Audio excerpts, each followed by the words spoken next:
Kami dari Angkatan Tentera Malaysia berbangga kerana dapat berbakti tanpa mengira penat lelah kepada seluruh rakyat Malaysia sepanjang pandemik COVID-19 melanda negara. Adalah menjadi tanggungjawab kami untuk menjaga keselamatan masyarakat dan tanah air yang dicintai.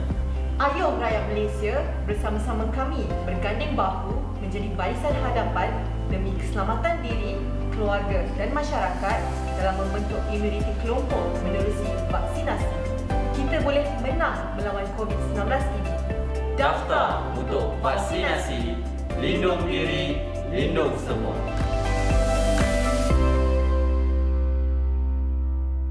Bismillahirrahmanirrahim. Assalamualaikum warahmatullahi taala wabarakatuh. Selamat pagi, salam sejahtera diucapkan kepada semua penonton Malaysia hari ini. Alhamdulillah, salam Ramadan Al-Mubarak juga diucapkan kepada anda semua. Satu Ramadan kita bersama kembali di Malaysia hari ini. Bertemankan kami berdua, saya Nimizati. Dan saya Faria On, 1 Ramadan 1442 Hijrah. Pastinya pagi tadi, subuh tadi semuanya bersemangat untuk bangun sahur bersama-sama dengan keluarga. Apatah lagi mungkin ibu-ibu, bapa-bapa hari ini agak mencabar juga nak mengejutkan anak-anak bangun sahur. Kan? Yang baru nak belajar tu, itu kadang-kadang macam berperang sikit lah kan. Apalagi bila kita bangun sahur, subuh Hanim. Lepas tu nak ke sekolah kan. Dia macam ada nak tidur dulu kan. Lepas makan nak tidur dulu tu. Nak bangun balik tu lihat. Kita pun lihat. Jadi hari ini kita akan bincangkan juga macam mana nak melatih anak-anak berpuasa. Betul. Macam mana nak melatih anak-anak berpuasa dan bagaimana kita nak mengatakan bukan sahaja berpuasa ini dia perlu jaga makan dan minum kan. Tidak boleh makan dan minum dan perkara yang membatalkan puasa. Dan macam mana pula nak cerita kenapa kita kena berpuasa kan? Anak-anak ni dia pelbagai persoalan. Kenapa kena puasa? Kenapa bulan puasa ini diangkat? Kenapa kita ni kena berterawih, kena beribadah bulan puasa? Banyak pula cerita dia. Jadi kita nak mencari bahasa yang paling mudah untuk kita ceritakan kepada anak-anak bagaimana bulan puasa ini begitu perlu kita hargai dan sebagainya. Itu yang akan kita bincangkan insya-Allah, mengambil pendapat antara kita semua dan tetamu jemputan kita bincangkan hari ini bersempena dengan Ramadan insya-Allah. Kita tanya jugalah pendapat seorang ayah. Macam mana ni kalau macam Mariam tanya pasal puasa ni? Dia panggil Daddy Itulah dia topik yang sangat relevan dengan kebanyakan kita ada anak kecil ni kan. Tapi setakat ni anak saya belum tanya lagi lah. Cuma kita kena bersiap sedia dengan soalan kenapa saya disuruh puasa tapi mak ada hari-hari tak puasa. Macam mana mak boleh dapat tak kira panggil mama ke ibu ke oma ke boleh makan pula. Boleh makan pula. Suruh kita puasa dan sebagainya. Dan kita juga nak tahu kan macam mana selain daripada berpuasa kan kita nak juga didik anak-anak kita untuk melakukan perkara lain. Betul. Sunat, kan. Sebab kita tak nak macam bulan puasa dia puasa saja. Banyak perkara lain yang boleh kita didik anak kita untuk mengimarah ke bulan Ramadan. Kan masa inilah kita dapat pahala berganda-ganda kan. Dan menghayati apa maksud Ramadan itu sendiri. Jadi hari ini kita nak faham lebih lanjut. Setakat ni anak yang paling dekat lah. Kasut kecil lagi lah. Kasut kecil lagi yang paling dekat Nufail. Semalam saya ambil dia balik sekolah. Malam kan panas. Ya Allah, Tuhan cuaca kan. Betul, cuaca sangat panas. Dia on the way jalan tu, dah cakap lah. Esok kalau saya tak puasa tak apa. Oh, dah minta. Saya kata, kenapa? Panas lah. Jadi benda macam tu kena cakap dia. Tak apa, panas tak apa. Bukannya awak ada kena keluar pun nanti ambil. Macam-macam lah. Macam-macam lah, kena pujuk. So subuh tadi kejut sahur pun, dia okey, dia semangat terus bangun dan sebagainya. Lepas sebab bibit terawal pula pukul 4 tepat pula pagi sahur. Timing pun kena jaga juga kan. Betul, timing sahur tu pun kena jaga juga kan. Sebab tu disunatkan dilewatkan sahur tu. Betul, supaya kita tidak ada gap masa yang terlalu panjang kan. So cakaplah tadi macam bibit tak apalah, esok pukul 5 pagi kita sahur. 4 pagi awal sangatlah. Awal sangat tu. Betul-betul mencabar. Dan kita dulu kan ingat tak macam mana umur berapa kita mula puasa. Macam-macam hadiah yang dijanjikan ya. Kalau puasa penuh dapat duit raya yang sebegini, dapat hadiah macam ni. Itulah antara umpan-umpan untuk kita puasa penuh ataupun puasa setengah hari mula-mula kan dulu. Betul. Ya sebab cabarannya bukan sebab anak-anak memahami konsep puasa di bulan Ramadan itu salah satu fardu yang diwajibkan. Tetapi mereka fikir sekali budak-budak dia sedik kan. Hak manusia untuk makan ketika lapar tu. Kenapa dinafikan itu? Macam mana nak berketerangan itu? Ini yang kita nak faham lebih lanjut untuk era media sosial, era teknologi moden ni. Untuk memastikan mereka nak berpuasa bukan bukan kena paksa, walaupun kita zaman kita dulu pun kita rasa macam Kita kena. dulu kalau kita cakap, kita buat. Kita buat. Kita tak akan tanya yang lain. Betul. Ya. Sekarang ni macam-macam yang bermain di fikiran cabaran mereka. sekarang. Baik, kita kongsikan terus sahaja kepada kes COVID-19 seperti biasa. 1,305 kes baharu yang dicatatkan untuk kes positif di Malaysia dan seterusnya mencatatkan 1,052 kes sembuh baharu. Sekali lagi kes baharu lebih tinggi daripada kes sembuh baharu. Baik. Tapi statistik nampaknya turun sikit lah kan daripada semalam. Semalam 17 kan? 17. Dan kita lihat Sarawak semalam agak tinggi juga 351, Selangor 303, manakala Pulau Pinang 112 dan Sabah 109. Ini antara taburan yang kita lihat mana yang tertinggi. Kali ini Sarawak lebih tinggi daripada Selangor. Selalunya kita tengok Selangor mencatatkan yang tertinggi. Kali ini Sarawak juga membimbangkan nombor yang dicatatkan. Dia kadang-kadang bergila-gila juga. Kalau je Selangor tinggi, kadang-kadang Sarawak tinggi. Cuma saya lebih tertumpu sekali-sekala lah terhadap Perlis. Semalam Perlis semalam ada kes kosong kemarin kan. Semalam ada kes, dua kes. Labuan yang kosong untuk semalam. Betul. Antara yang diceritakan juga Kelantan dan Sarawak lah yang mencatatkan kes-kes yang baru yang merisaukan, membimbangkan, sehingga ada juga yang mengatakan tentang keadaan bazar Ramadan kan yang dah bersiap sedia untuk buka bazar Ramadan di Kelantan. Kerajaan negeri memutuskan untuk tidak mengadakan bazar Ramadan disebabkan kes yang meningkat. Begitu juga di Sarawak. Itu juga pastinya keadaan peniaga-peniaga begitu terjejaslah. Mereka dah hasilkan jumlah yang modal yang besar untuk buka bazar Ramadan dan sebagainya. Tapi apapun keselamatan dan juga keadaan yang perlu diambil kira ini pastinya. Sebab kita marah orang yang membawa virus itu berlega-lega di tempat awam. Pada masa sama kita pun nak fikir macam mana kita nak meneruskan kelangsungan hidup kita. Jadi insya-Allah manusia ni ada akal yang diberikan untuk memikirkan strategi bagaimana. Betul. Sebelum ni penjanaan ekonomi secara dalam talian boleh lakukan.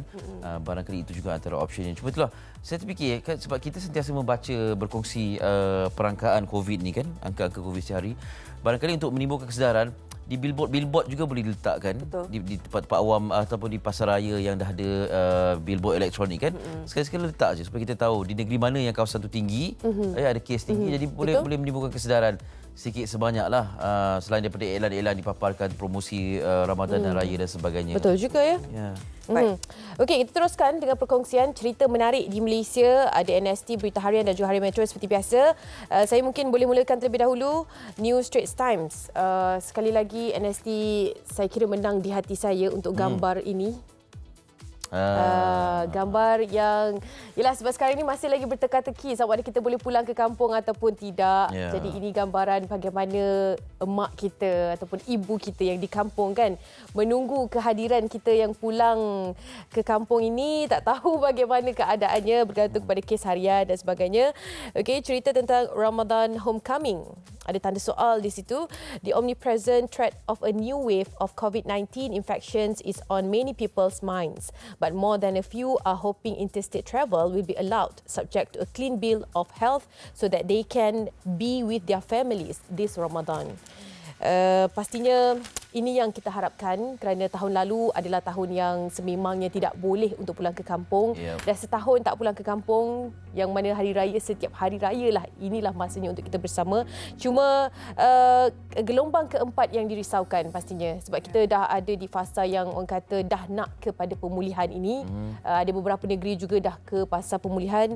Jadi gelombang keempat ini merisaukan apabila Ramadan ataupun raya kluster ini akan timbul semula kan, jika kebenaran untuk pulang ke kampung itu diberikan kepada umat Islam yang ingin menyambut hari raya. Kita pernah melalui fasa pemulihan dan kemudian kealpaan itu wujud menyebabkan gelombang baharu muncul. Jadi kita fikirkan sama-sama. Tapi gambar yang di muka hadapan itu memang sangat kan.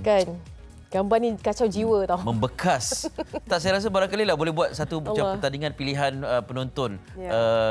Gambar muka hadapan surat khabar mana yang mendapat perhatian kan, yang paling banyak.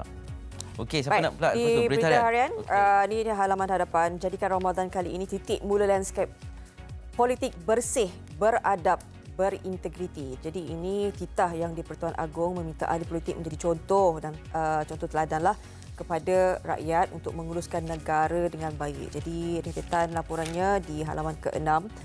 Jadi baginda mengajak ahli politik merapatkan saf dengan berganding bahu memerangi penularan wabak COVID-19 demi keselamatan rakyat dan kesejahteraan negara. Baginda juga mahu melihat ahli politik menjadi role model kepada rakyat dalam menyatukan dan menguruskan negara dengan baik. Jadi sedikit saya bacakan titah baginda. Beta menasihati ahli politik supaya memberi fokus dan menunaikan tanggungjawab serta amanah dalam membantu rakyat yang terkesan akibat COVID-19 tanpa mengira perbezaan fahaman politik. Dan baginda juga berpandangan bahawa kerajaan yang teguh adalah prasyarat utama untuk kestabilan politik, pengukuhan ekonomi dan pengukuhan negara yang lestari. Jadi baginda berpendapat bahawa kestabilan politik itu amatlah penting sebab nak menarik pelabur asing kan dari domestik. Ini juga untuk mengukuhkan pembangunan pertumbuhan ekonomi negara dalam kita berdepan dengan penularan pandemik COVID-19 ini. Ya. Siapa yang tak nak negara stabil? Semua orang nak. Kan? Semua nak.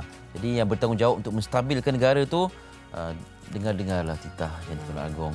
Itu dia. Baik. Juru bertarian di Harian Metro. Ini cerita yang macam tidak berkesudahan lah kan. Mungkin kita pernah melaluinya, tapi atas dasar kesabaran dan juga resilience, insya-Allah dapat kita harungi cabaran ini. Ini untuk anak-anak muda yang baru saja tamat pengajian, berhadapan dengan dilema ini. Asal kerja, siswaza dibayar kurang gaji minimum. Mana lihat muka hadapan. Ini gambar ni diolah-olah, bukan gambar yang dramatik seperti yang dikongsi dah akhbar lain ya. Disebutkan di buku hadapan ini, buat apa sahaja kerja walaupun memiliki ijazah sarjana muda asalkan tidak menganggur. Itu dilema dihadapi 116,161 graduan pelbagai bidang yang sudah menamatkan pengajian dalam tempoh 2 tahun lalu hingga kini, dan potensi kerja untuk mereka terjejas teruk akibat pandemik COVID-19. Malah ada yang dibayar gaji kurang daripada gaji minimum dan melakukan kerja rencam. Laporan lanjut termasuklah pandangan beberapa siswazah yang bekerja dengan gaji di bawah gaji minimum turut dikongsi muka surat 2 dan juga muka surat 2 lah. Secara umumnya gaji rendah pun sapu di situ ya, terpaksa lebih baik bekerja daripada menganggur. Sebenarnya ini satu sikap yang baru, yang bagus, positif sebenarnya. Ya. Kan berbanding daripada kita memilih, dulu kan ada satu trend memilih kerja. Tapi saya rasa mungkin disebabkan pandemik COVID-19 ini membuka lebaran baru, pandangan yang lain, sisi lain, bahawa bekerjalah apa sekalipun selagi halal, selagi mendapat pendapatan. Mungkin rezeki hari ini Tuhan bagikan sedikit. Betul. Tapi disebabkan kesabaran itu nanti, insya-Allah mungkin ada rezeki yang lebih baik. Ya, betul. Kita kena percaya benda tu. Ya, insya-Allah ada kesabaran, adalah habuannya nanti ya. Cuma kena pandai menguruskan kewangan lah. Kalau dapat gaji sekian banyak, bagaimana kita tak boleh nak buat nak memperlihatkan kehidupan yang mewah kalau gaji macam ni kan. Itu antara perkara yang boleh diterapkan dalam kalangan generasi muda yang baru nak tempuh alam pekerjaan ini. Bolehlah dapatkan Metro untuk family berlanjut. Okey, itu antara perkongsian akhbar kita. Baik, seterusnya kita nak kongsikan bersama dengan anda semua. Semalam merupakan malam pertama lah untuk kita menunaikan ibadah tarawih. Pastinya disambut dengan norma yang baru, SOP yang telah pun ditetapkan dan sebagainya kan. Kita tahu mungkin solat fardu pun sebelum ini SOP-nya lebih kurang sama. Cuma mengimarahkan bulan Ramadan ini, situasinya bagaimana agaknya tarawih malam pertama yang ditinjau oleh wartawan kami, Asri. Ayo sama-sama kita saksikan. Marhaban ya Ramadan. Kerinduan jemaah pasti terubat apabila kerajaan telah membenarkan pihak masjid untuk mengadakan solat tarawih secara berjemaah dengan pengendalian prosedur operasi standard SOP yang ketat.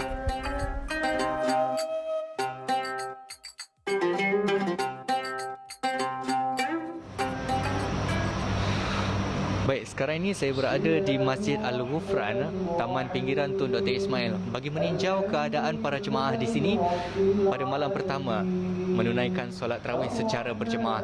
Dan apa yang dapat saya lihat, anda lihat belakang ini, memang ramai jemaah yang datang pada malam ini dan kira-kira jam 7 petang tadi, cuaca agak hujan. Namun ianya tidak mematahkan semangat para jemaah di sini untuk menyemarakkan bulan Ramadan. Dan walau bagaimanapun, saya dan juga para jemaah yang lain di sini tidak akan melepaskan peluang untuk meraih nikmat yang dikurniakan Allah Subhanahu Wa Taala.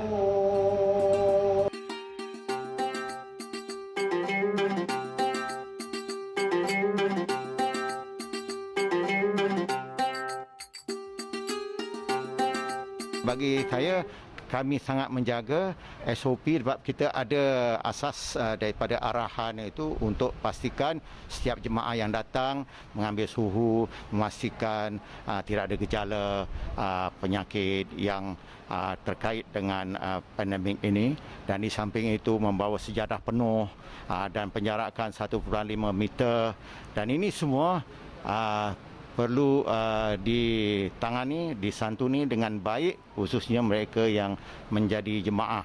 Berbanding tahun lepas tidak dibolehkan daripada awalnya, cuma dibenarkan ketika pertengahannya pun terhad kepada AJK Masjid Imam Bilal. Jadi memang kita boleh merasakan tidak adalah ihya ataupun menghidup Ramadan itu tidak ada kata tidak ada yang rasmi. Dan memang berbeza dengan tahun ini, kita dah dibenarkan. Lepas tu dianggap seolah macam sunyi ataupun kelam lah. Alhamdulillah tahun ni sudah boleh macam biasa walaupun ada SOP yang perlu kita ikut. Malam ni memang saya tunggulah. Dah setahun dah kita tak bersemayam bertarawih, beramai berjumpa kawan, bercakap kawan-kawan yang kita dapat berjumpa. Tahu kesihatan mereka, macam mana kedudukan mereka. Saya umur dah 73 ni. Jadi we are looking forward lah supaya diadakan solat tarawih pada tahun ini.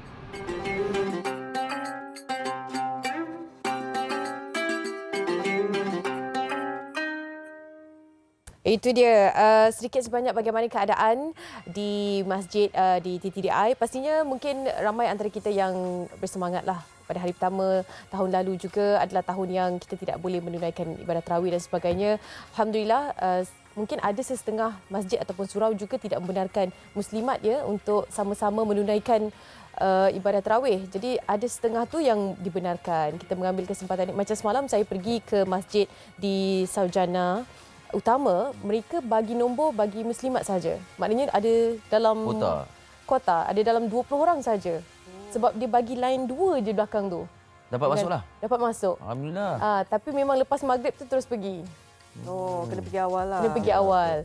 Tak bolehlah nak tunggu isyak di rumah dan baru pergi, rasanya mungkin dah tak sempat lah. Memang itu bukan trend je lah kalau dah tak sempat lah. Gerak, kan? Kadang-kadang mak-mak kan kena settlekan dulu kan. Betul. Balik tarawih tu baru pergi tarawih kan. Dia tak boleh. Dia memang kena datang awal dan ambil nombor. Cuma untuk yang lelaki, jemaah lelaki tak perlu ambil nombor. Memang kawasan lebih besar kan. Okey, itulah keadaannya. Kita nak meninjau juga untuk pengetahuan anda semua, kalau di bulan Ramadan ni insya-Allah kami di Malaysia hari ini ingin meninjau perkabaran dari desa, disebabkan mungkin kita masih lagi macam tadilah kita kabarkan masih lagi berteka-teki adakah kita boleh pulang ke kampung ataupun tidak. Jadi kita nak meninjau di desa bagaimana aktiviti yang dilakukan sempena dengan Ramadan dan sebagainya. Kita mulakan dahulu kabar dari desa dari Kampung Parit Pinang. Ini Benut Pontian. Ayo kita terus sahaja bersama dengan Encik Muhammad Fuad Muhammad Yunus, Pengerusi Jawatan Kuasa Pembangunan Kampung Parit Pinang, Benut Pontian. Assalamualaikum Encik Fuad. Waalaikumsalam warahmatullahi taala wabarakatuh. Apa khabar? Sihat ke? Alhamdulillah. Mungkin ada kampung begini keadaannya. Salam puasa Ya, selamat berpuasa juga diucapkan. Ini di rumah ya? Ya, di rumah saya, di rumah kampung. Okey. Kita dengar juga cerita tentang ada aktiviti-aktiviti yang dilakukan, terutama sekali oleh warga-warga Kampung Parit Pinang ini. Memang dah ukurannya memang sangat kuatlah melakukan aktiviti setiap tahun. Jadi macam mana tahun ini? Apakah aktiviti yang dilakukan? Boleh dikongsikan, silakan. InsyaAllah pada lazimnya memang setiap menyambut Ramadan dan juga menyambut Syawal, kita membuat gotong royong atau dipanggil gerigan bagi orang kampung masyarakat setempat, di mana bekerja bersama-sama untuk membersihkan membuat maintenance dan juga untuk membuat persiapan Ramadan Al-Mubarak. Okey. Pada tahun ni kita ada membuat kelebihan lah sebabkan seperti yang dimaklumkan tahun lepas kita tak dapat beraya, berpuasa bersama-sama dengan keluarga yang jauh. Tahun ni kita buat preparation, kita buat persiapan yang lebih. Kita buat pintu gerbang, kita dan sebagainya bagi menyambut anak-anak dan cucu yang insya-Allah akan dipindahkan untuk pulang Hari Raya nanti. Masya-Allah, harapan yang sangat tinggi sehingga ada pintu gerbang yang dibina. Bila mulanya lakukan pintu gerbang tu?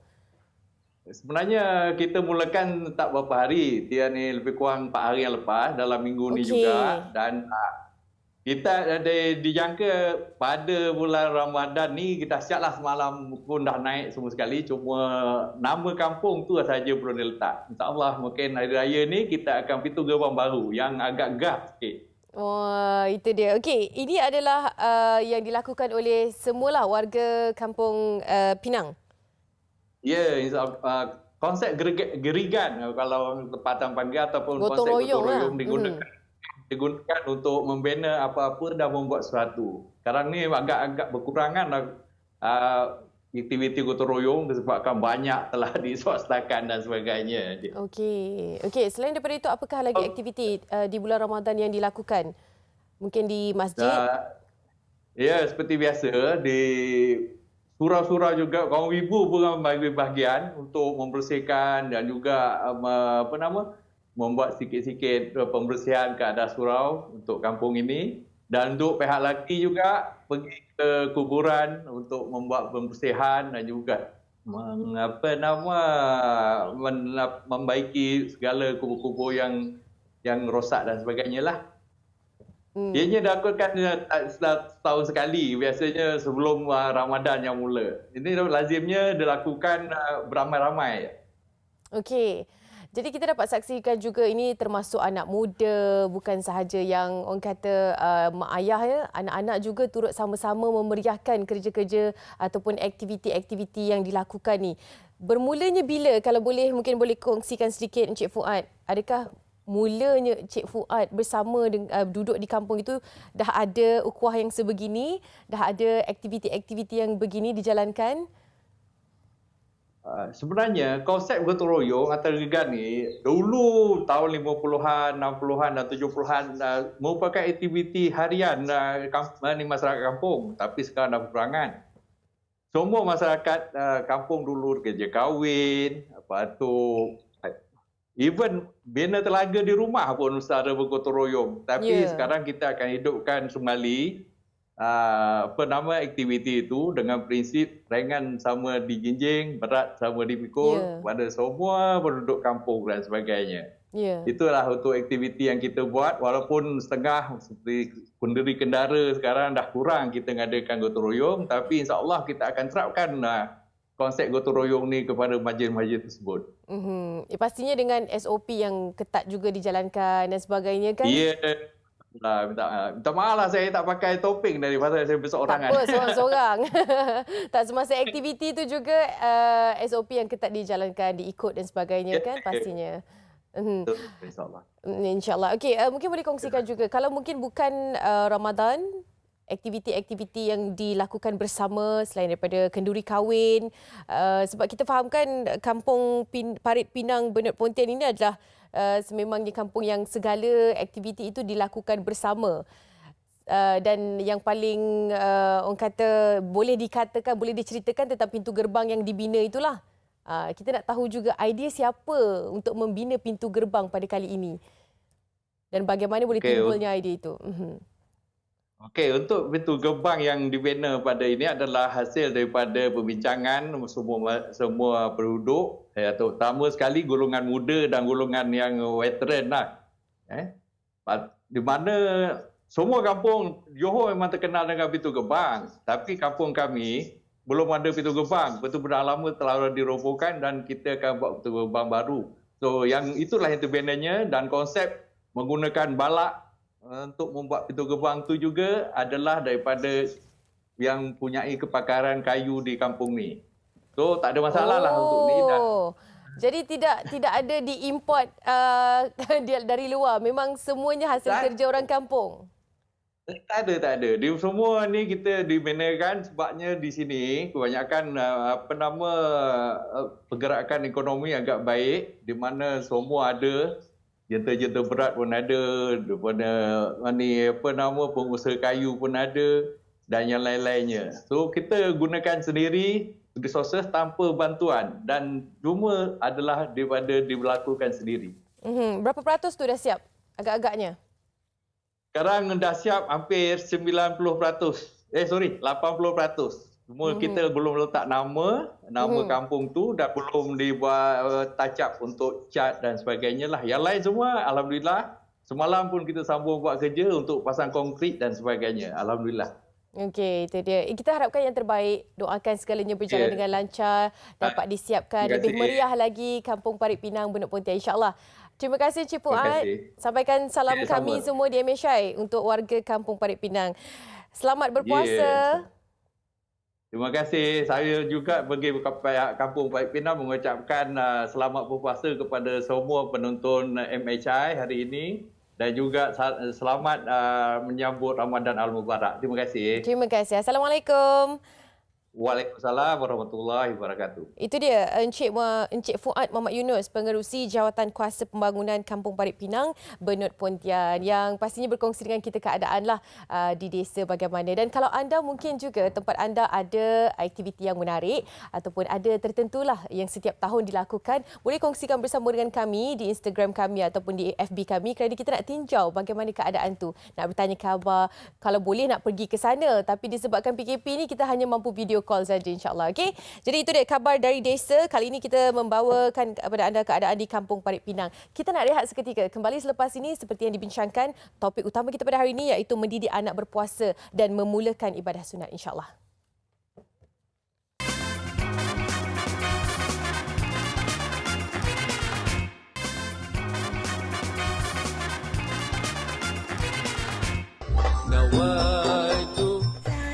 Aku puasa esok hari di bulan Ramadan kerana Allah Ta'ala. Amin. Do you know what is puasa? Tak boleh makan, tak boleh minum.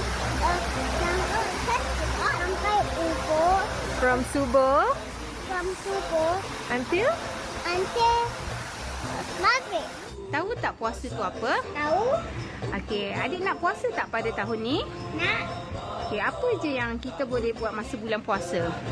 Buat baik. Buat baik. Contohnya apa? Contohnya sedekah. Jangan curi-curi makan. Lepas tu masa mandi tu janganlah pula minum air pahit pula. Kita tak boleh isap jari korek hidung ke korek telinga. Ke cakap benda tak baik. Lepas tu, apa benda baik Hasan boleh buat masa puasa? Tolong mak masak, boleh tolong orang. Lepas tu solat, baca Iqra, sedekah. Tak boleh makan, tak boleh minum. Okey, nak puasa tak pada tahun ni? Nah, apa je yang kita boleh buat waktu puasa? Sayang, tidur. Adik-adik nak puasa tak esok? Salah. Kenapa? Sebab nanti adik lapar. Sebab adik tak nak puasa. Okey, itu pandangan jujur anak-anak kita tentang bulan Ramadan, tentang berpuasa dan sebagainya. Jadi syabas kepada ibu dan ayah yang berupaya untuk mendidik dan menerapkan nilai-nilai pada bulan Ramadan ini untuk memastikan mereka dapat menjalani ibadah dengan baik. Dan bagi yang lain tu barangkali ada sesuatu kita boleh pelajari juga daripada perkongsian hari ini. Saya bersama dengan buat kali pertama di Malaysia hari ini Al-Fadhil Ustaz Muhammad Faizul Azmi. Assalamualaikum Ustaz. Waalaikumsalam warahmatullahi. Orang Sungai Petani ya. Ya. Sihat Ustaz ya. Sihat alhamdulillah. Terima kasih banyak setuju bersama kami.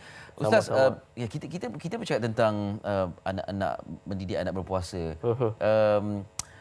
Sejauh mana kita nak memahamkan mereka ni tentang konsep puasa tu, sebab yang kita tahu mungkin kita pun masa membesar dulu pun puasa ni maknanya jangan makan, jangan minum. Itu saja. Maksudnya seolah-olah jangan. Betul. Bagaimana sepatutnya penerapan berpuasa atau bulan Ramadan itu diberikan kepada anak-anak? Okey, bismillahirrahmanirrahim.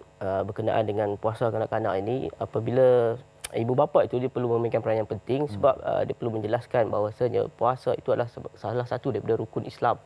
Dan kewajipan itu sama seperti mana solat. Walaupun mereka belum balik, tapi didikan itu perlu diawalkan supaya kita memberi perhatian kepada perkara ini sebab bila dia dah besar nanti dia akan memahaminya dengan lebih baik. Sebab budak-budak ni dia ada stage dia. Ada marhalah dalam bahasa Arab sebut. Jadi kita ada peringkat yang pertama tu mungkin dia hanya mengikut saja sebab mak ayah dia buat demikian, maka dia pun ikut perkara tersebut. Jadi tugas ibu bapa lah penting untuk nak menyedarkan kepada anak-anak mereka. Kalau boleh tu briefing awal sebelum Ramadan tu dah start taklimat dulu. Bagi taklimat, bukan taklimat, maksudnya kita kita kena sedar unconscious brain dia tu. Maksudnya kita beritahu kita dah nak Ramadan ni dik. Macam tu kita jelaskan Ramadan nanti tak boleh nak makan macam selalu. Minum macam biasa tapi sekejap saja. Jadi kita make it kefarduan puasa itu dengan very simple lah. Maksudnya dengan definisi yang mudah dia faham. Kadang-kadang anak ni ada yang tadika, ada yang sekolah rendah. Jadi kefahaman mereka itu berbeza-beza. Kita tak boleh nak jelaskan ini wajib. Ini benda yang fardu. Ini kalau tak buat ni berdosa. Jadi itu tahap-tahap dia lah. Maksudnya kalau peringkat awal tu elok kita just ceritakan tentang kebaikan puasa. Sebab mungkin kita boleh ceritakan tentang kita nak raya ni tapi kita kena puasa dulu. Maksudnya kita bagi direction awal tu supaya dia bersedia. Jadi bila dalam otak dia tu ada benda tersebut, dia dah set lah. Okey, bila masuk Ramadan dia pula tanya kita. Ayah puasa tak hari ni? Maksudnya kan. Jadi benda tu akan datang secara naturally. Jadi akan dia taklah dia memberontak maksudnya. Setengah-setengah parent tu dia stressful sebab mungkin anak dia tak nak puasa sebagainya. Sebab mungkin sebab kekurangan ataupun kelompangan yang berlaku tersebut. Okey, saya tertarik sebab saya pun sedang cuba untuk memikirkan bagaimana untuk memahamkan anak kita ni sebab kita tak nak mereka melakukan dalam keadaan keterpaksaan. Kan macam kita dulu masa kecil pun sayalah nak solat pun rasa berat, nak puasa pun rasa berat dan kemudian kita buat kerana kita tidak mahu dihukum. Kalau tak puasa kena duduk dapur masa buka kan. Adakah itu cara penerapan yang wajar dibuat ataupun ada cara lain sebab macam bila kata ni tak boleh, tu tak boleh. Jadi apa yang boleh di bulan Ramadan? Dia dalam sistem tarbiyah ini ada satu kaedah yang penting kita kena faham iaitu rifqu qabla ta'lim. Maksudnya kelembutan sebelum mengajar. Jadi bila dia marhalah kanak-kanak ini kita ataupun peringkat masih belum matang ini kita perlu menggunakan pendekatan psikologi yang sangat tinggi. Menggunakan kaedah diplomasi, ganjaran, courage, kita galakkan, kita bagi reward dan sebagainya.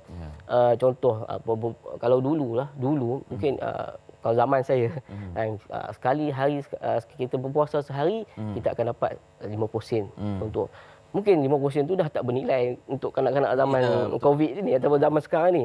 Mungkin kena up lagi. RM5, up lagi RM10 tak jalan juga. Atau dapat main lama sikit. Main game maksudnya ada token dia kan. Ada token kat rumah. Jadi macam Elik sebut tadi berkenaan dengan kalau dulu mungkin kalau kita tak puasa itu kita dipisahkan. Mungkin umur kita tahap itu. Maksudnya kita dah matang tapi kita sengaja meninggalkan tersebut. Kemudian ayah kita ataupun mak ayah kita ni ambil tindakan demikian. Zaman kita mungkin sesuai benda tu. Kita tak ada hard feeling. Tapi kalau zaman sekarang kalau buat macam tu mungkin anak-anak ni dia dah tak macam kita, jiwa tak kental. Kan dipulaukan, dia rasa agama itu menyusahkan. Dia rasa satu keberatan, dia satu penghinaan bagi dia. Jadi dah tak sama psikologi tersebut. Mungkin dah tak tepat nak gunakan istilah tersebut. Betul. Ataupun nak gunakan kaedah yang pulau tadi. Tapi mungkin dia benda ni tarbiyah ni ataupun pendidikan apa-apa pendidikan ni dia mesti bersifat liberal. Maksudnya mesti bersifat terbuka, diplomatik. Guna apa-apa kaedah pun yang boleh smoothkan benda itu, untuk melincinkan perjalanan tersebut. Jadi dia bukanlah kita kata sebagai satu paksaan. Sebab ibadah ataupun kalau kita mengikut kaedah ilmu tasawuf, memang sesuatu perbuatan itu apabila seorang guru dia akan menyuruh secara paksa dahulu. Sebab itu adalah untuk tujuan melatih. Ataupun dalam istilahnya istikhlas, kita buat ikhlas ataupun macam contoh saya satu peristiwa yang berlaku saya dengan guru saya ataupun dengan kawan saya tersebut. Guru ni bila kami sampai kat kedai kopi tersebut, kedai roti di Mesir lah peristiwa ni. Guru ni ambil duit dalam poket kawan saya tadi dan bayarkan roti tersebut. Jadi kawan ni tertanya-tanya. Kemudian bila kami balik tempat pengajian, barulah Syekh cerita. Sebenarnya tadi aku nak mengajarkan kamu tentang ikhlas. Aku memaksa kamu untuk bersedekah. Tapi Syekh akan ganti balik duit tadi. Tapi itu adalah salah satu cara untuk mentarbiah. Jadi begitu juga anak-anak kita. Kita ni kena fikir banyak, kena kreatif. Dalam mentarbiah ni, dalam mendidik anak-anak ni, kita kena kreatif. Gunalah apa segala bentuk unsur pun, apa segala bentuk elemen pun, yang penting benda itu berjalan. Ya, okey. Ustaz, ada dua perkara yang menarik di sini. Satu, pendekatan yang diplomatik itu. Pada masa sama, pendekatan ini adalah untuk sesuatu yang wajib, difardukan. Jadi nak bertolak ansur tu kadang-kadang macam kita diplomatik, tapi kalau dia tak bersedia, kita jangan paksa. Padahal ni benda wajib. Masa bila kita boleh adanya ketegasan di situ? Okey, sebab itu perintah berpuasa ni bila disuruhkan oleh Islam adalah dikiaskan kepada perintah solat tersebut. Amuru auladukum bis-solah. Suruh anak kamu solat ketika mana ketika mereka sampai umur 7 tahun. Waktu itu solat tidak wajib lagi. Tetapi suruhan itu adalah wajib kepada ibu tersebut ataupun ibu bapa tersebut untuk menyuruh anaknya bersolat. Jadi sebab itu bila Islam dia menyeru kepada orang yang mampu untuk melaksanakan perkara tersebut. Maksudnya ibu bapa lah yang patut menyuruh benda tersebut. Tidak ada orang lain. Kalau cikgu boleh juga. Tapi di sekolah lah. Tetapi apa yang perlu difahamkan dalam isu pensyariatan ini, kesemua pensyariatan dalam Islam ini dia ada tadarus. Sunnah tadarus ini dalam bahasa Melayunya adalah sunnah berperingkat-peringkat. Maksudnya ada anak-anak yang perlu kita latih untuk mereka ini solat dengan satu waktu dahulu dan waktu yang disuka. Kita pilih. Amin nak solat waktu apa Amin suka. And ini juga terpakai kepada mualaf ataupun orang yang baru masuk Islam ataupun orang yang baru nak bertaubat. Sebab dia nampak 5 waktu tu berat. Jadi kita kata okey, solatlah yang mana kamu suka. Pilih satu waktu. Contoh begitu juga puasa. Kalau orang yang baru masuk Islam ataupun orang yang baru bertaubat nak berpuasa terus sebulan, tak mampu dia.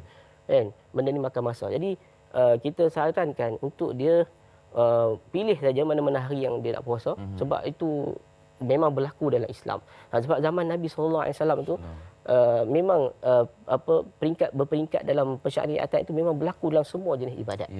Ini benda yang kita tinggalkan. Sunnah Nabi SAW yang terbesar. Sebab kita tinggalkan sunnah tadarus ini, sunnah berperingkat-peringkat dalam pensyariatan ini menyebabkan hilangnya nilai ataupun hilangnya kerahmatan. Sedangkan agama itu agama Islam, agama yang bersifat rahmah.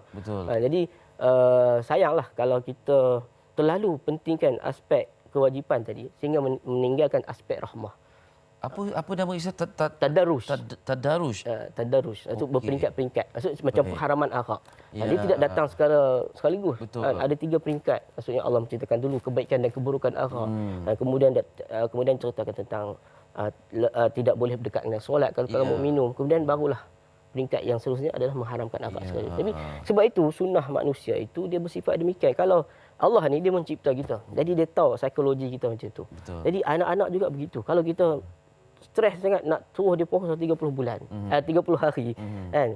Itu adalah satu benda yang melawani fitrah dia. Kita start dengan sejam dahulu, puasa sejam, kemudian dikat jadi 2 jam, 3 jam, 4 jam, ataupun ikut waktu duha, ikut waktu sampai ini abang puasa sampai zuhur saja. Kan? Besok kita tengok pula kalau dia mampu sampai zuhur, okay, kita stop kat situ, besok test sampai asar pula. Jadi itu yang perlu kita fahami. Jangan kita kelam kabut dalam mendidik anak-anak. Dia benda ni akan datang slowly. Kan kita mengandung dia pun kita pula mengandung. Masa ibu dia mengandung dia pun ambil masa 9 bulan untuk dia lahir. Maknanya semua dalam kehidupan ni adalah satu proses. Ya, satu proses yang perlukan kepada fasa dia. Fasa. Kadang-kadang otak dia belum matang. Kita dah nak suruh satu perkara yang sukar untuk dia buat. Ya, itulah dia. Kadang-kadang kita mahu mereka hafal konsep berpuasa tu tentang menyantuni orang yang tidak berkemampuan dan sebagainya, tapi mereka tak dapat tangkap lagi. Ya. Jadi itulah penting tadarus itu. Tadarus. Saya belajar perkataan baru. Ustaz, terima kasih banyak-banyak. Saya rasa kita akan jemput Ustaz lagi dah untuk kongsian yang lain juga. InsyaAllah. Terima kasih banyak. Dalam tempoh yang singkat ni macam-macam kita pelajari. Jadi mendidik anak ini satulah nak memastikan mereka berada dalam keadaan yang mereka seronok untuk melakukan. Walaupun itu satu perkara yang difardukan, yang wajib, tapi wujudkan persekitaran yang seronok. Mereka memulakan dan ikut secara berperingkat-peringkat. Jadi ini juga suatu proses pembelajaran juga. Ustaz Muhammad Faizul Azmi, terima kasih banyak. Okey, sama-sama. Semoga dapat menjadi bedah bulan Ramadan dengan selancar. InsyaAllah, terima kasih. Ya, mudah-mudahan. Dan kita berehat seketika selepas ini nak kembali di MHI untuk bercerita tentang mencukil bakat dalam bidang nasyid dan juga marhaban. Semuanya di MHI.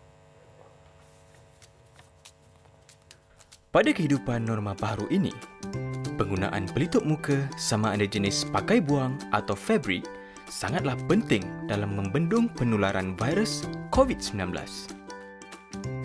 Cara memakai pelitup muka adalah sangat penting. Ramai yang tidak memakai pelitup muka dengan betul.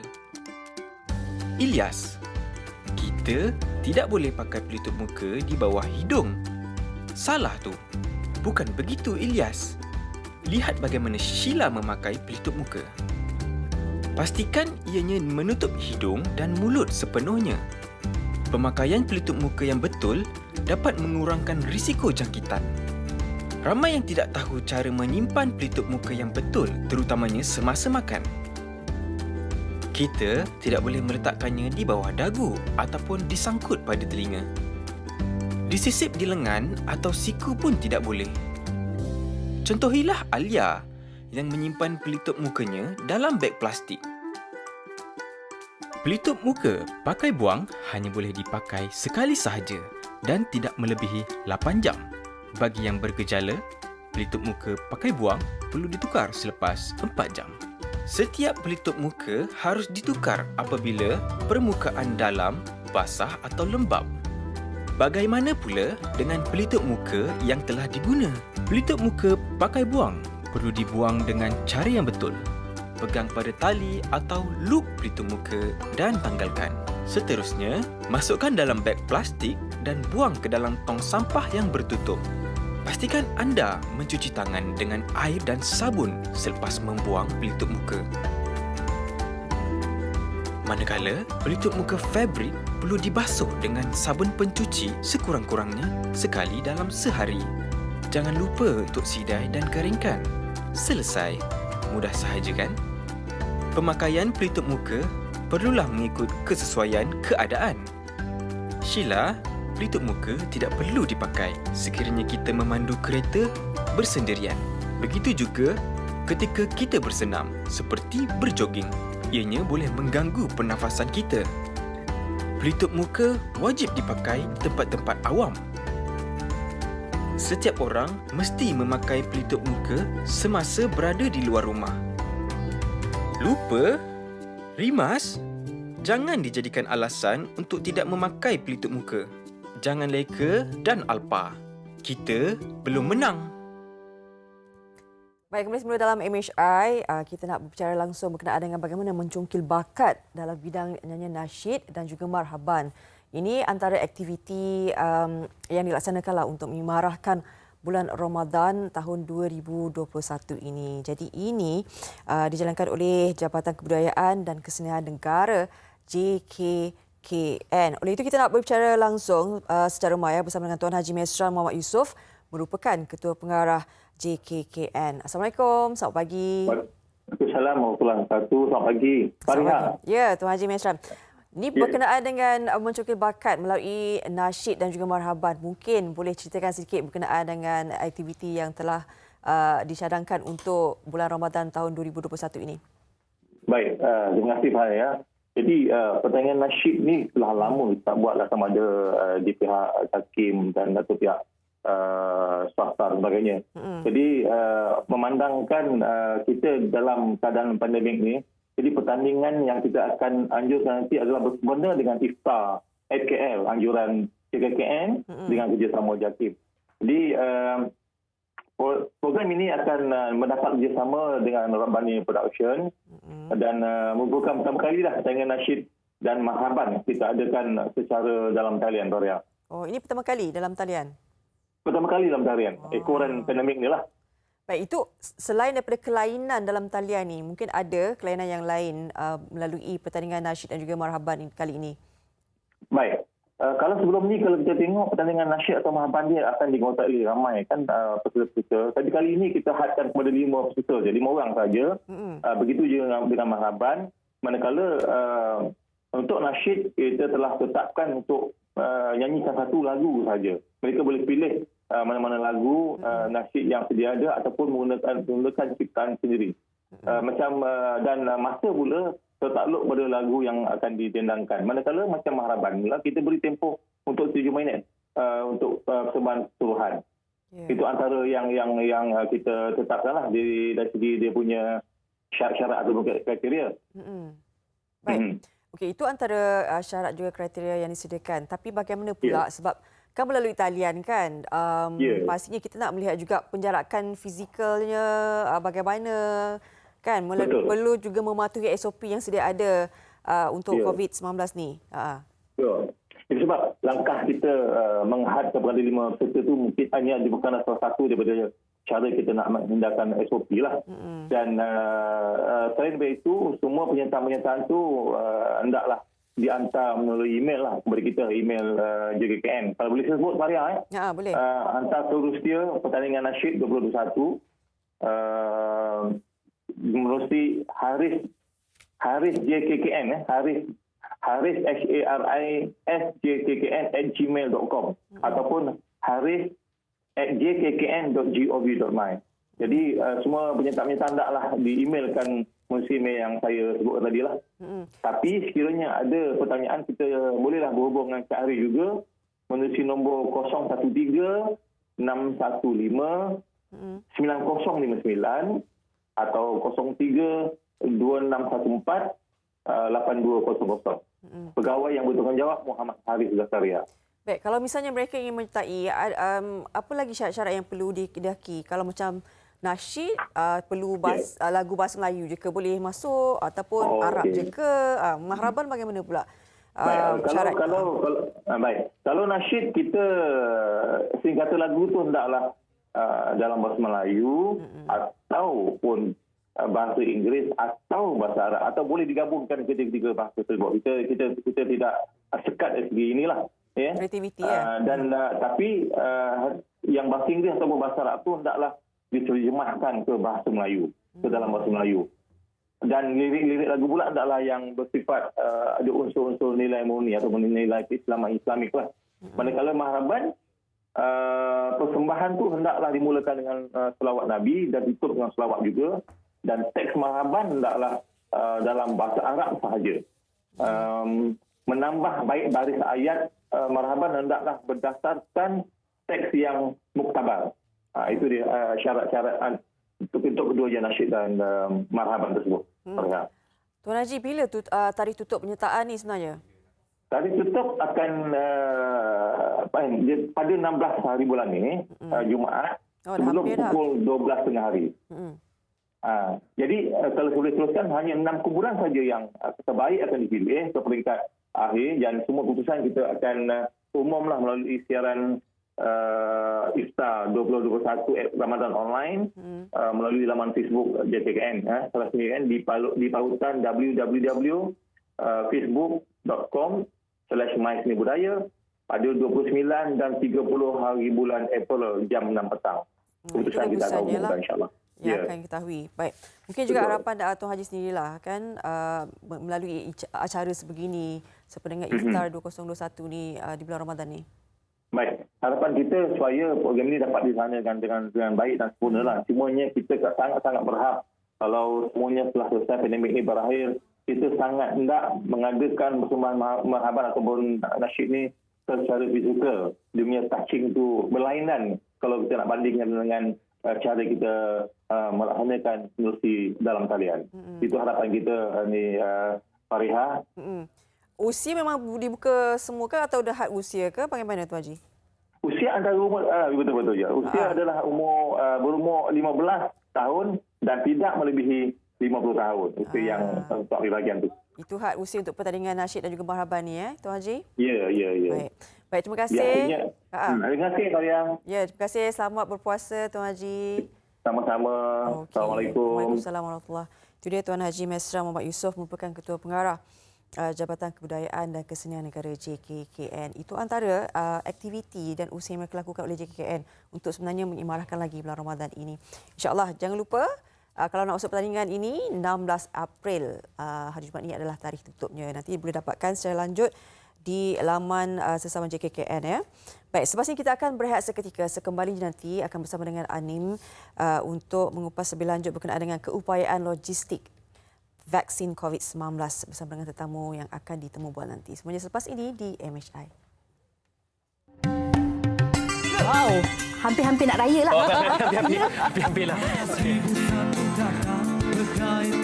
Tentang berniaga online sebab nak ada bazar Ramadan ni. Kat rumah ni mungkin kurang sedikit. Yang kedua yang pakai samping tentera ni, yang ada gaya ni. Assalamualaikum. Okey. Assalamualaikum, bertemu lagi kita dalam segmen Jom Masak dan anda bersama saya Chef Naim.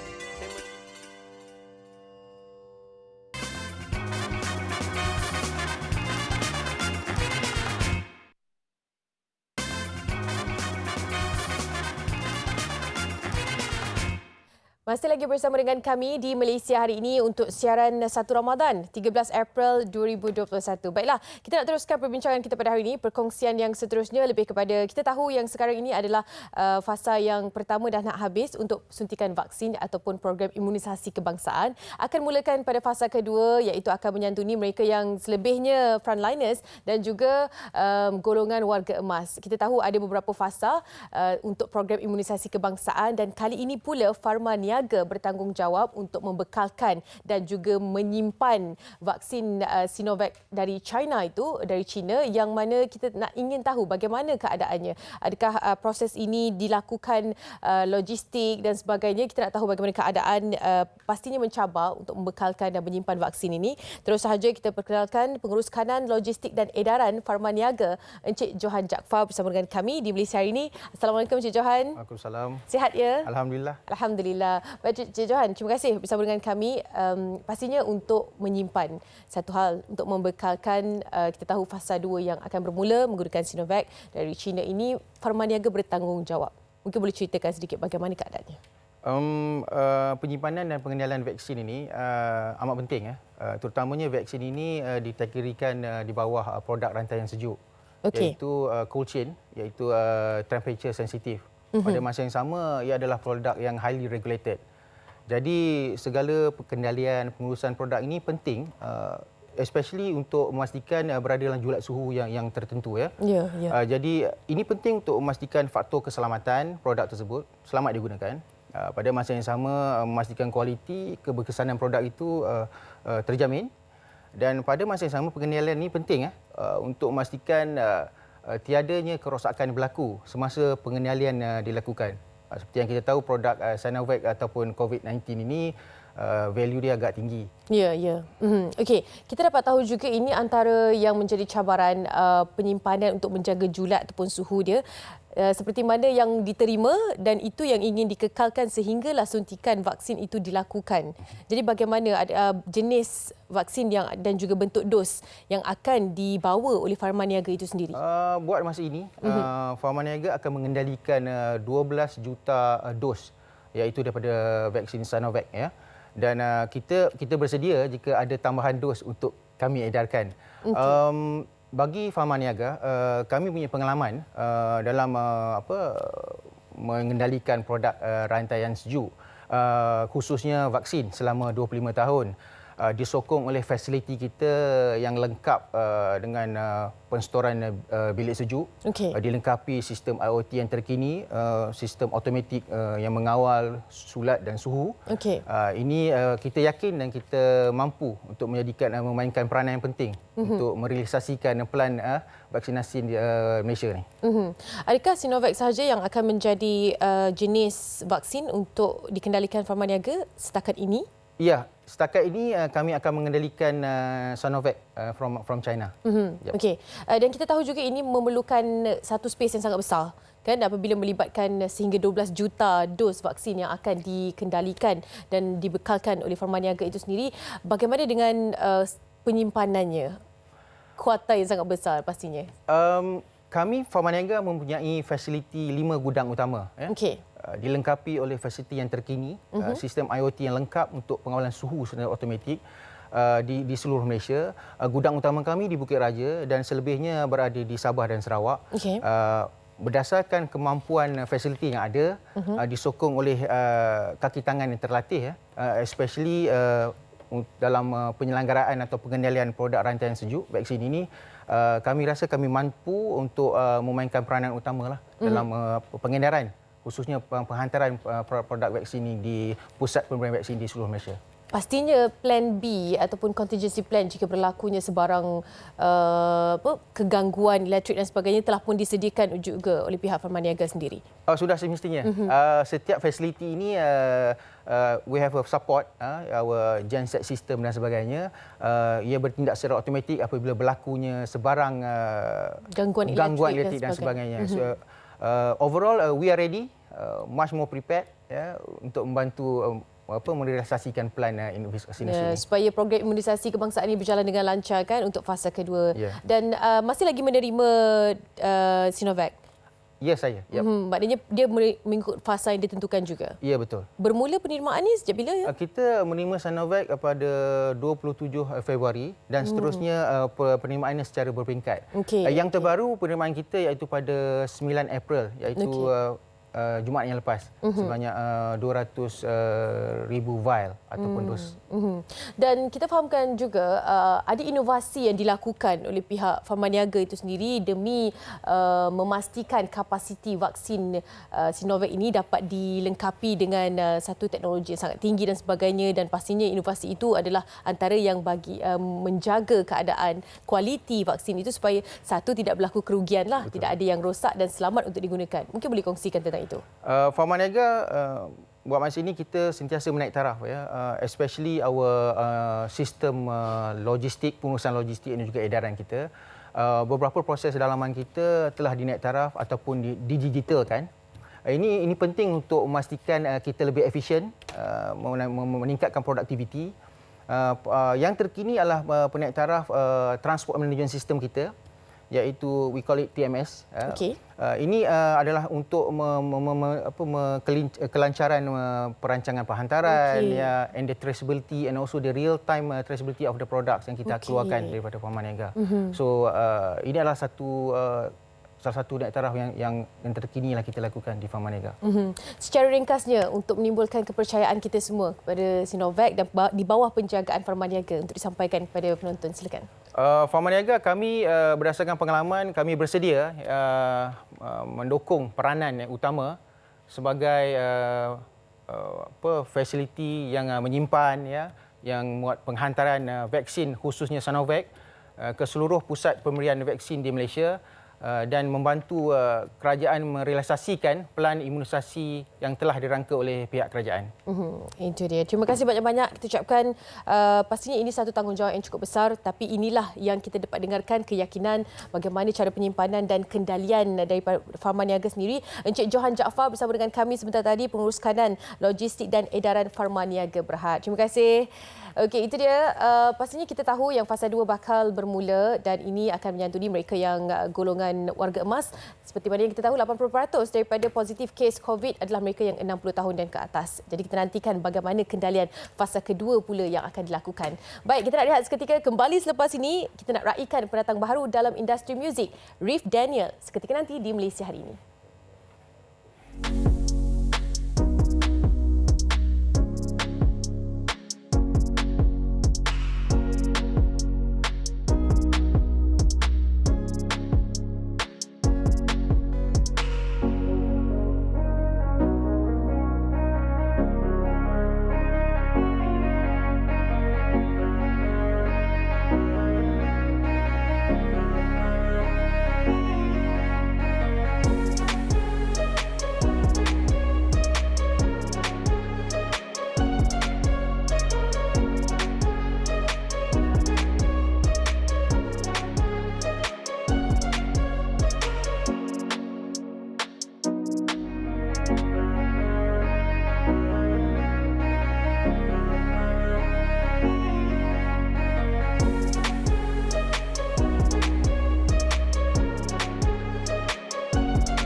Bila ku bangun pagi, tak ada orang call panggil bebe.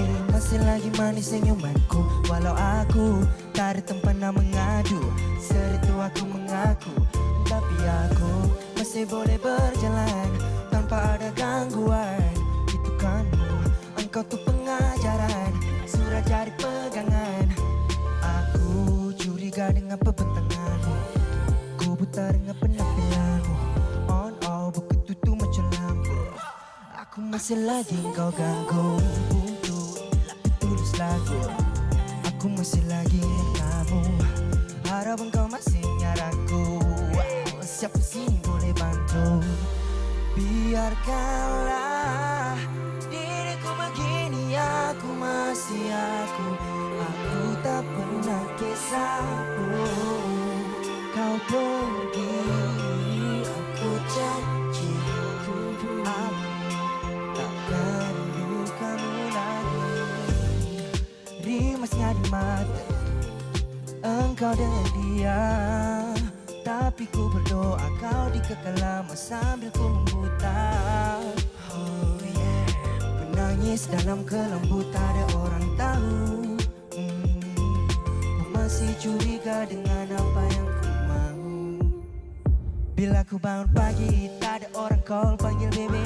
Masih lagi manis senyumanku. Walau aku tak ada tempat nak mengadu, seritu aku mengaku. Tapi aku masih boleh berjalan tanpa ada gangguan.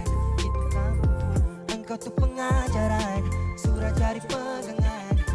Aku biarkanlah diriku begini, aku masih aku. Aku tak pernah kisahku.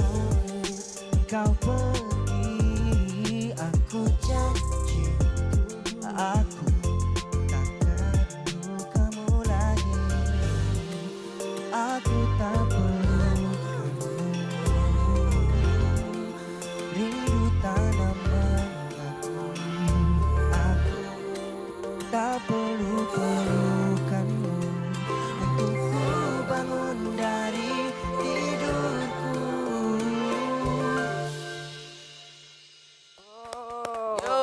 Assalamualaikum. Selamat pagi, Rif Daniel. Selamat berpuasa. Depan sikit. Jangan. Okey. Tadi lagu apa? Solo? Aku solo. Solo lagi ke? Kalau ikutkan sentiasa solo. Apa yang awak cerita pada Uni Boy sampai jadi macam tu lah, jadi menjadi lagu tu? Itulah saya cerita macam mana dia tanya saya macam mana. Okey, kita kena pakai mic jap. Pakai mic. Okey. Okey, so masa tu saya pergi rumah dia and saya ceritalah kat dia semua kisah pengalaman hidup saya sebab dia yang tanya saya, sebab dia cakap saya perlu cerita semua benda supaya dia faham diri saya. So saya cerita macam tu ya. Maknanya dia sesi nak curhat dulu ke ataupun sesi nak lakonkan lagu dulu? Nak dengar cerita baru nak hasilkan lagu. Yang mana satu sebenarnya? Dia nak dengar cerita dulu. Dia nak kenal kita dalam beberapa hari dulu. Bagi dia kenal karakter kita semua, baru dia tahu lagu macam mana yang kita nak buat. Maknanya niat di hari tu memang nak hasilkan lagu lah. Betul. Oh, wow. Maknanya dalam 4 hari je dah boleh. Macam Rif kan sebelum ni kan balada kan. Tapi bila dapat sentuhan yang sebegini, macam Rif boleh bawa ke macam susah sikit nak bawa ke? Dia kalau ikutkan first memang agak susah sebab kita nak biasakan diri kita. Dan alhamdulillah semakin lama saya dapat rentak tu kan. Sebab Yoni Boy pun suruh saya try untuk try genre-genre yang berlainan supaya saya boleh tahu sama ada saya ini adalah penyanyi yang versatile ataupun tidak, dan kita punya kemampuan tahap mana. So itu saya cubalah dan alhamdulillah saya rasa saya berpuas hati dengan lagu yang sentuhan Yoni Boy buat. Dan memang itu saya memang minat daripada dululah bunyi-bunyi lagu macam tu. So memang rasa macam cita-cita tu tercapai jugalah. Dari segi persembahan yang mana lebih, adakah ni kita dengar macam lagi senang cara nyanyian macam ni berbanding balada? Okey, kalau bagi saya sekarang lagu macam ni lagi susah daripada balada. Sebab nak curi nafas? Satu cuci nafas. Satu lagi dia macam kita harus hyperaktif masa tengah persembahan supaya tak ada. Kalau tak apa macam ada ni bercakap punya ni. Betul. Dia kena ada okey baik. Dia kena ada vibes tu lah kan. Betul. Masa dah siap lagu secara keseluruhannya, adakah anda berpuas hati dengan hasil yang pertama ataupun ada juga repair sana sini kan? Suarakan pendapat sendiri, ada nak tukar words, perkataan macam mana? Okey, bagi saya lagu ni saya amat berpuas hati sebenarnya. Sebab bunyi dia semua pun agak berlainan dan agak moden untuk kita ketengahkan di dalam music industry di Malaysia. Dan memang saya agak berpuas hatilah dan saya tak ada apa-apa bantahan lah untuk lagu ni. Masa dapat tu terus setuju? Kalau ikutkan masa dia buat tu saya dengar-dengar saya terus setuju lah. Sedap kan? Tapi kalau dengar baik lirik dia macam lagu patah hati sangat. Saya pun nak cakap, ni lagu kecewa kan. Patah hati sangat-sangat tapi dia punya melodi tu yang macam mengaburi sedikit lah. Betul. Jadi sekarang ni lagu Fras ke bukan sebenarnya? Okey, dia sebenarnya lagu Fras dan lagu depan orang kita tunjuk macam kita boleh move on. Belakang macam bagus. Itu lah sedih. Tapi dah move on belum? Pandai. Kalau ikutkan dah move on lah. Dah move on. Betul macam happy-happy sikit kan. Kan. Aku solo, saya suka tajuk dia.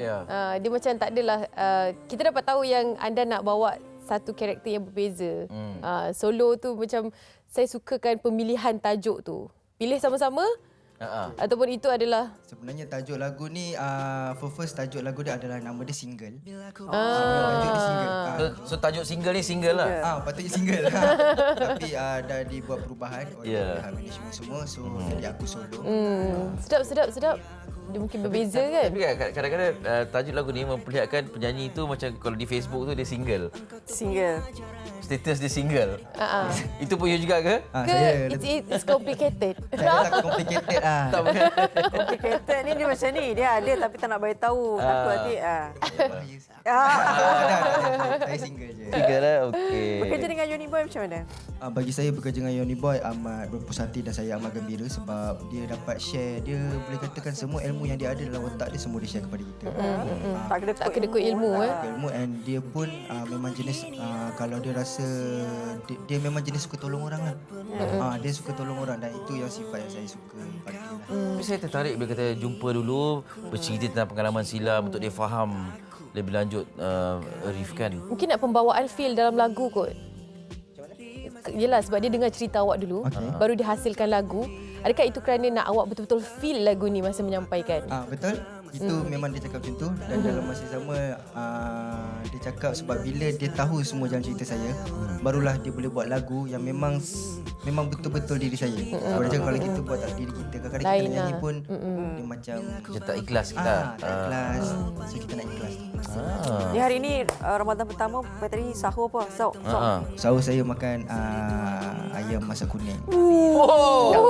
Macam iftar. Macam iftar. Iftar saya makan roti john macam tu je. Tapi kalau sahur baru makan. Ya ke? Wow. Sepatutnya macam tu setengah orang. Patutlah maintain. Umur sekarang 20. Saya tahun ni 24. Tapi Arif Daniel bermula dalam industri macam mana? Maknanya apakah platform utama? Saya sebenarnya dia daripada Instagram. Saya selalu buat cover kat Instagram. Alhamdulillah ada pada satu hari tu tiba-tiba terviral satu video semua. So daripada situlah saya dapat masuk industri muzik pada umur 18 tahun itulah. Sekarang video yang viral tu? Macam contoh lagu cover lagu Mas Dodinda yang masa zaman cover dulu. Zaman cover. Sekarang dah tak cover ke? Sekarang saya cover lagi tapi cuma masa saya zaman cover tu masa tu semua orang dah buat cover. Betul. Zaman Smiul apa semua tu lah. Zaman-zaman sekarang orang pula cover lagu aku sorong nanti kan. InsyaAllah boleh. Adakah target sehingga ke AJL ataupun target dalam industri ini macam mana? Dah ditetapkan? Okey, kalau bagi saya, saya cerita sikit cita-cita saya. Saya kalau impian saya memang kalau boleh semua orang impian nak pergi AJL kan. Saya pun kalau boleh impian saya memang cita-cita tu agak besar lah untuk kita pergi kalau boleh ke international untuk bawa nama Malaysia juga kan. So itu impian saya dan kita sekarang try usaha InsyaAllah. Okey, sebelum ni ada 2 single kan? Ya. Kemudian percaturan yang ketiga ni macam lain sikit. Adakah ini ada tujuannya ataupun lepas ni nak balik ke balada ke atau macam mana? Okey, kalau ikutkan lagu insya-Allah next project memang akan buat lagu power balada. Power balada. So sebab saya sebenarnya bukan macam kita nak teruskan kepada genre macam ni ke, genre ballad ke.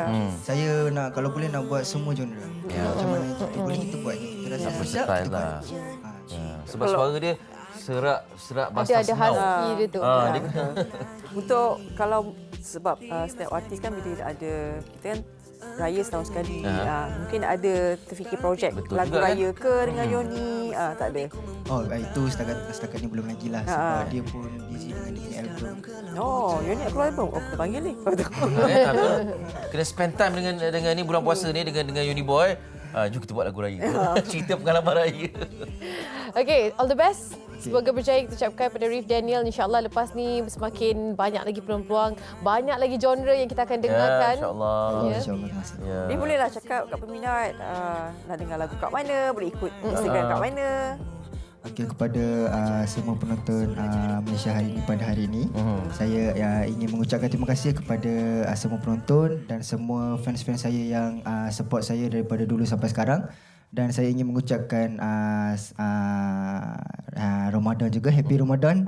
Happy Ramadan. Dan saya nak promotekan diri saya dekat, boleh follow saya dekat Instagram saya, username dia Elias Rif Daniel, dan korang boleh cari dekat YouTube lagu saya Aku Solo, dan nanti akan keluar OST dekat Budak Tebing 2 insya-Allah. So itu saja. Terima kasih. OST Tebing 2. Okey, Budak Tebing 2 ada Oh. Bila? Soon lah. Soon. Tanya bulan puasa ni lah. InsyaAllah. Sebab awal ni. Terima kasih Rif, all the best ya. Okey. Selamat menunaikan ibadah di bulan Ramadan. Okey, terima kasih. Ada lagu ada satu lagi nak belajar satu lagu. Ni nak ada lagi sempena dengan Ramadan. Upayaan power ballad je, tapi walaupun tak lagu ni bukan ballad sangatlah. Tapi saya dengar masa soundcheck tadi. Mari kita dengar. Baik. Jaga diri. Selalu selamat puasa. Selamat Ramadan. Bye. Silakan Rif Daniel.